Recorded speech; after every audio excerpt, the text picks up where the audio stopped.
একটি অপতথ্য বা তথ্যের বিকৃতি পুরো দেশকে অস্থিতিশীল করে ফেলতে পারে, বিভেদ তৈরি করতে পারে মানুষে মানুষে। তাই প্রতিটি অপতথ্যের বিপরীতে প্রয়োজন সঠিক তথ্য তুলে ধরা। সেই কাজটি করতে এসেছি আমি রুবাইয়াত অদিতি। আমন্ত্রণ জানাচ্ছি রিউমার চেক নিয়ে একাত্তরের নিয়মিত আয়োজন ফেক নিউজ স্ক্যানারে। আজ আমাদের সাথে আছেন ফ্যাক্ট ওয়াচের ফ্যাক্ট চেকার রেদওয়ানুল ইসলাম। তার সাথে যুক্ত হবার আগে দর্শক চলুন একটি প্রতিবেদন দেখে নিই। কারাগারে সাবেক মন্ত্রী হাসানুল হক ইনুর ওপর হামলা করা হয়েছে, এমন শিরোনামে সামাজিক যোগাযোগ মাধ্যম ফেসবুকে একটি ভিডিও প্রচার করা হয়েছে। ফ্যাক্ট চেক করে দেখা গেল পুরোটাই ছিল গুজব। অপরদিকে এইমাত্র পাওয়া খবর, বিএনপির যারা মনোনয়ন পেলেন, এমন শিরোনামে একটি ভিডিও টিকটকে প্রচার করা হয়েছে।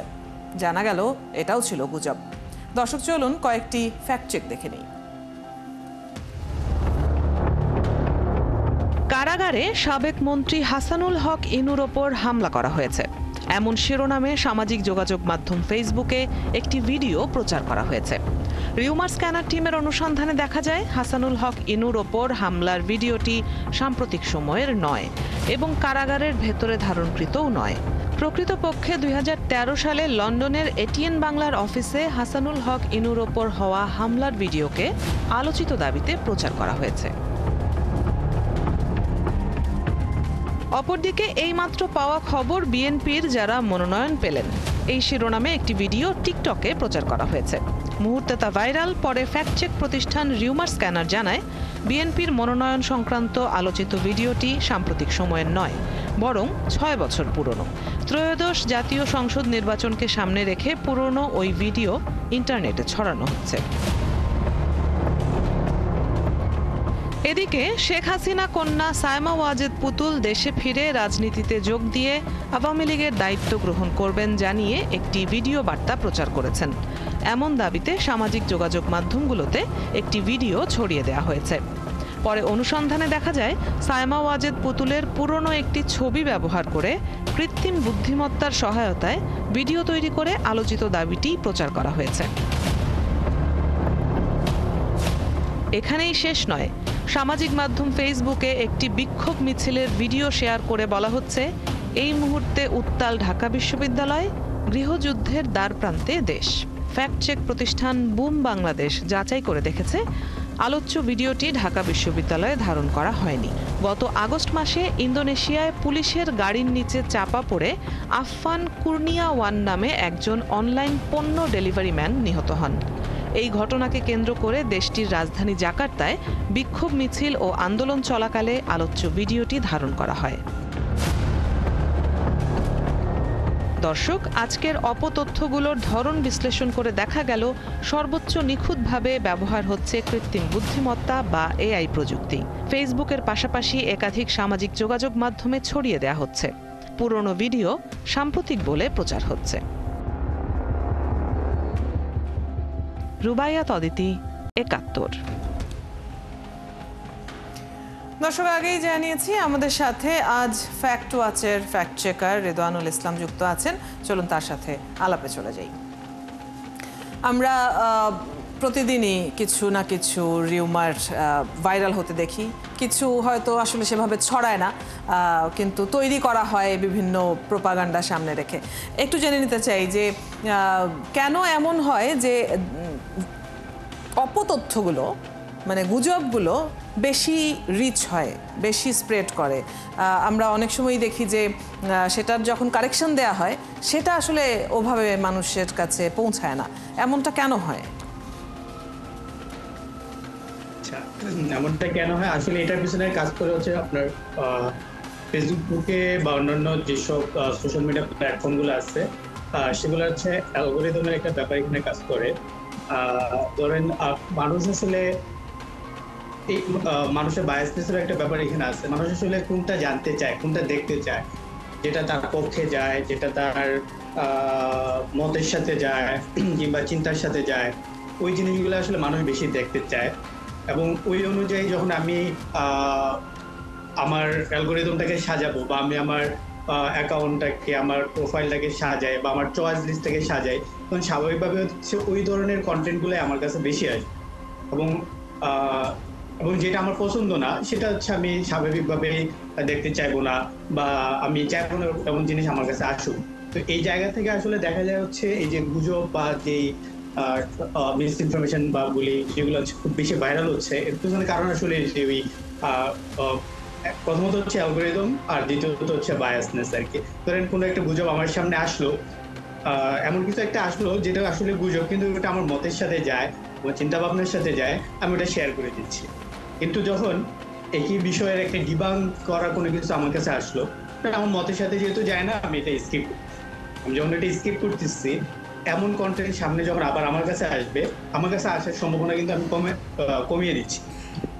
কিন্তু আমি যখন আবার গুজবটাকে শেয়ার করতেছি, এই ধরনের কন্টেন্টকে আমি আমার ওয়ালে বা আমার টাইমলাইনে আমার অ্যালগোরিদমিক সেটআপ আমি তৈরি করে দিচ্ছি, যে পরবর্তীতে ফেসবুক বা অন্যান্য সোশ্যাল মিডিয়া প্ল্যাটফর্ম গুলো আমাকে ওই ধরনের কন্টেন্টই দেখাচ্ছে।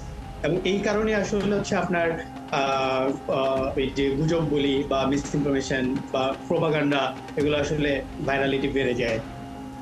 জি, যারা ছড়াচ্ছে, প্রথম তো কোনো একটা আইডি থেকে ছড়ানো হয়, তারপর অনেকেই বুঝে শেয়ার করে, অনেকেই আপনি যেমনটি বলছিলেন যে মতের সাথে একটু মিললো বা আমার ধারণার সাথে কিছুটা মিললো তো আমি শেয়ার করলাম, সেটা অনেকে বিভ্রান্ত হয়েও শেয়ার করে।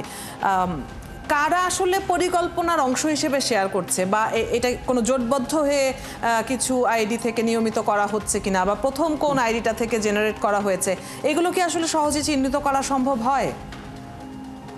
আচ্ছা, শেষ প্রশ্ন যেটা ছিল মানে এই প্রথম কে ছড়ালো বা প্রথম কে করলো বা কারা করলো, এটা আসলে ভাবে ডিটেক্ট করা সম্ভব না, অনেক ক্ষেত্রে সম্ভব হয়ে ওঠে না।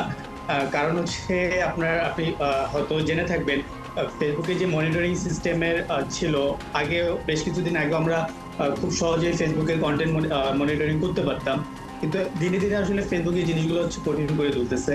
অন্যান্য আমি যেহেতু ফেসবুকের বাংলাদেশের থার্ড পার্টি পার্টনার হিসেবে কাজ করতেছি, আমি আসলে ফেসবুকের উদাহরণটাই যদি দেই, ফেসবুকে হচ্ছে এই যে কন্টেন্ট মনিটরিং করা বা কে ছড়াচ্ছে, কার এখান থেকে খুব বেশি ভাইরাল হচ্ছে, এই ধরনের মনিটরিং কাজগুলো দিন দিন কঠিন হয়ে উঠতেছে। কারণ আপনি হয়তো জেনে থাকবেন, ফেসবুকের যেই থার্ড পার্টি ফ্যাক্ট চেকিং পার্টনারের যে কার্যক্রম ইতিমধ্যে যুক্তরাষ্ট্রে বন্ধ করে দেওয়া হয়েছে, বাক স্বাধীনতার ইত্যাদি হস্তক্ষেপ বা ট্রাম্পের যে অভিযোগ ছিল ফেসবুক বাক স্বাধীনতা হস্তক্ষেপ করে, এই কারণে হচ্ছে যুক্তরাষ্ট্রে বন্ধ করে দেওয়া হয়েছে। এবং ফেসবুকও তাদের কন্টেন্ট মনিটরিং এর ক্ষেত্রে বিভিন্ন ধরনের জটিলতা তৈরি করতেছে।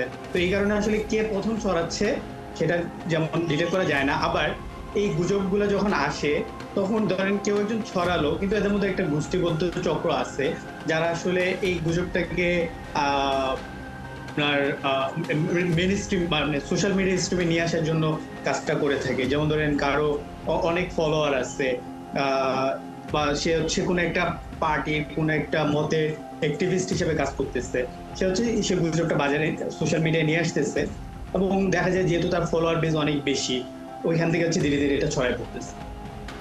আমরা এআই এর ব্যবহার খুব নিখুঁতভাবে হতে দেখছি, এখন দিনকে দিন আরও নিখুঁত হচ্ছে। স্টিল ছবি দিয়ে ভিডিও তৈরি হচ্ছে, যে ভিডিও দেখে মনে হচ্ছে আসলে এই ভিডিওতে কথা বলছে কেউ। এগুলো আসলে সাধারণ ইউজার হিসেবে ধরে ফেলার কোনো উপায় কি আছে? না, আসলে সাধারণ ইউজারদের আসলে এই ক্ষেত্রে আমি বলবো আসলে নাই।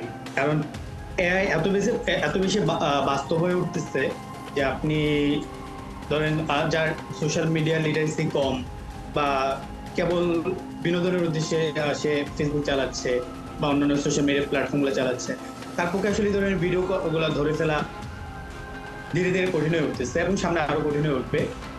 কারণ আপনার একটা সময় হয়তো যে আমরা যখন বাংলায় এআই ভিডিও কন্টেন্ট গুলো আসতো, তখন ওই যে ভয়েসের ওঠানামায় আমরা হচ্ছে ধরে ফেলতে পারতাম যে এটা এআই দিয়ে বানানো, বা কথার যে বক্তব্যের যে ধরন, ওঠানামা, সেসব থেকে ধরে ফেলা যেত। কিন্তু এখন এআই টেকনোলজির ধীরে ধীরে উন্নতির কারণে অনেক বেশি রিয়েলিস্টিক হয়ে উঠতেছে।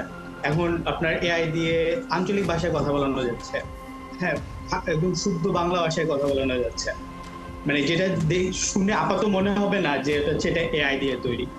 তো এই কারণে আসলে সাধারণ ব্যবহারকারীরা দেরকে আপনার ইনফ্লুয়েন্স করার জন্য সামনে এআইটা হচ্ছে আরো অনেক বেশি ভয়াবহভাবে ব্যবহার করা হবে বলে আমরা আশা করি, মানে আশঙ্কা করতেছি। জি, একদম ছোট করে যদি শেষে জানতে চাই যে আপনি যেটি বলছিলেন যে এআই এর ব্যবহার তো দিন দিন আরো বৃদ্ধিই পাবে, তো আপনাদের মতো প্রতিষ্ঠান যারা বিভিন্নভাবে ফ্যাক্ট চেক করে থাকেন, আপনাদের কাছে কি সাধারণ মানুষের পৌঁছানোর কোনো উপায় আছে? আমার যদি কোনো কিছু দেখে খটকা লাগে, আমি কি আপনার কাছে পৌঁছাতে পারবো সেটা? এটা যদি আমি আমার প্রতিষ্ঠানের থেকে বলি, আমাদের একটি মিডিয়া হেল্পলাইন আছে আমাদের ফ্যাক্ট ওয়াচেরই। আমরা ওইখান থেকে আমরা প্রায় সময়ই প্রতিদিনই আমাদের কাছে অনেকেই জানতে চান, অনেক কন্টেন্ট আসছে। যেমন আজকে আমরা সকাল থেকে প্রায় 4-5টা এরকম রিকোয়েস্ট সলভ করছি। হ্যাঁ, মানে আমাদের কাছে আসে বিভিন্ন সোশ্যাল মিডিয়া যারা একটু সচেতন, তারা হচ্ছে আমাদের ফেসবুক পেজে রিচ করতেছে, আমাদের যে মিডিয়া হেল্পলাইন আছে সেই হেল্পলাইনে নক করতেছে, বা হচ্ছে আমাদের যে ফেসবুকে যে কন্টেন্ট গুলো যাচ্ছে এই কন্টেন্টের কমেন্ট বক্সে জানতে যাচ্ছে। হ্যাঁ, মানে আমরা যারা ফ্যাক্ট চেক নিয়ে কাজ করতেছি, ইনক্লুডিং ফ্যাক্ট ওয়াচ বা অন্যান্য যারা প্রতিষ্ঠান আছে, সবাই আসলে মানুষকে এই সত্যটা জানানোর জন্য অপেক্ষায় থাকে। যখনই আসলে আমাদের কাছে কোনো রিকোয়েস্ট আসে, আমরা সর্বোচ্চ প্রায়োরিটি দিয়ে সেটা সমাধান করার চেষ্টা করি। অনেক ধন্যবাদ। যেহেতু দিনকে দিন চ্যালেঞ্জিং হয়ে উঠছে, কাজেই মানুষকে আসলে সচেতন হওয়া ছাড়া তো তেমন কোনো উপায়ও বাকি নেই। ধন্যবাদ আপনাকে আমাদের সাথে আজকে যুক্ত হবার জন্য, আলোচনায় অংশগ্রহণ করবার জন্য। দর্শক, আমাদের সাথে ফ্যাক্ট ওয়াচের ফ্যাক্ট চেকার রেদওয়ানুল ইসলাম যুক্ত ছিলেন এতক্ষণ।